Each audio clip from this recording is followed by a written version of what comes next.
Hello friend, সবাই কেমন আছেন? আমার চ্যানেল হস্তশিল্পে আপনাদের সকলকে স্বাগতম।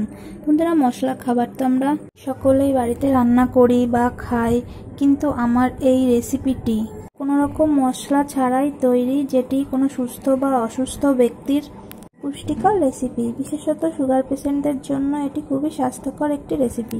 তো চলুন দেখে নেওয়া যাক কী করে তৈরি করতে হবে এই রেসিপিটি। আমার রেসিপিটি আমি করলা দিয়ে তৈরি করছি। করলা দিয়ে আমি মাছের ঝোল তৈরি করব। সেই জন্য আমি এখানে 100 গ্রাম সাইজের একটি বড় সাইজের করলা গোল গোল করে পিস পিস করে কেটে নিয়েছি। বড় করলা না হলেও যদি ছোট ছোট করলা হয় সেটা দিয়েও তৈরি করা যাবে। এখানে দেখুন আমি দুটো তেলাপিয়া মাছ নিয়েছি। মাছগুলোকে পিস পিস করে কেটে নিয়েছি। এই মাছ ছাড়াও যে কোনো তাজা মাছ, ল্যাঠা, শোল, শিঙি, মাগুর যে কোনো মাছ দিয়ে এটি রান্না করা যাবে। দুটো মাঝারি সাইজের আলু আমি লম্বা লম্বা করে পিস পিস করে এভাবে কেটে নিয়েছি। 7টা থেকে 8টা লঙ্কা আমি চিড়ে রেখেছি। আপনারা যে যেমন ঝাল খান তেমনই লঙ্কা দেবেন। এবার মাছগুলোকে আমি অল্প লবণ আর হলুদ দিয়ে মেখে নিয়েছি। এবার উনুনে আমি কড়াইটা চাপিয়ে কড়াইটা ভালো করে গরম হয়ে এলে 3 থেকে 4 চামচ সর্ষের তেল দিলাম। তেলটা ভালো গরম হলে আমি মাছগুলো দিয়ে ভেজে নেব। মাছগুলোকে আমি ভালো করে এপিট ওপিট করে ভেজে নেব। মাছগুলো আমার ভাজা হয়ে গেছে। এবার একটি পাত্রে তুলে নেব। এবার আলুগুলো আমি কড়াইতে দিয়ে ওই তেলের মধ্যেই ভাজা করে নেব। আলুটাকে আলুতে নুন হলুদ দিয়ে ভালো করে ভাজা করে নেব। এখানে আমার ভাজা হয়ে গেছে। আলু ভাজা হয়ে গেলে লঙ্কাগুলো দিয়ে আমি ভালো করে নেড়ে চেড়ে নেব। এবার আমি 1.5 গ্লাস মতো জল দিয়ে দেবো। ভালো করে নেড়ে চেড়ে দেবো। আন্দাজ মতো লবণ আর একটু হলুদ দিয়ে দেবো। এবার ভালো করে নেড়ে দেব। তরকারিটা ফুটে উঠেছে। এবার আমি কেটে রাখা করলাগুলো ঝোলের মধ্যে দিয়ে দেবো। দিয়ে একটু নাড়াচাড়া করে আবার ঢাকা দিয়ে দেবো যাতে সিদ্ধ হয়ে যায়। 4-5 মিনিট পরে আমি ঢাকনাটা তুলে একটু নেড়ে চেড়ে এবার ভাজা মাছগুলো আমি ঝোলে ছেড়ে দেব।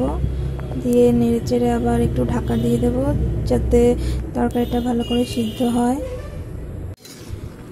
ঢাকনাটা তুলে দিয়েছি। এবার একটু নাড়াচাড়া দিয়ে তরকারিটা আমি নামিয়ে ফোড়ন দেব।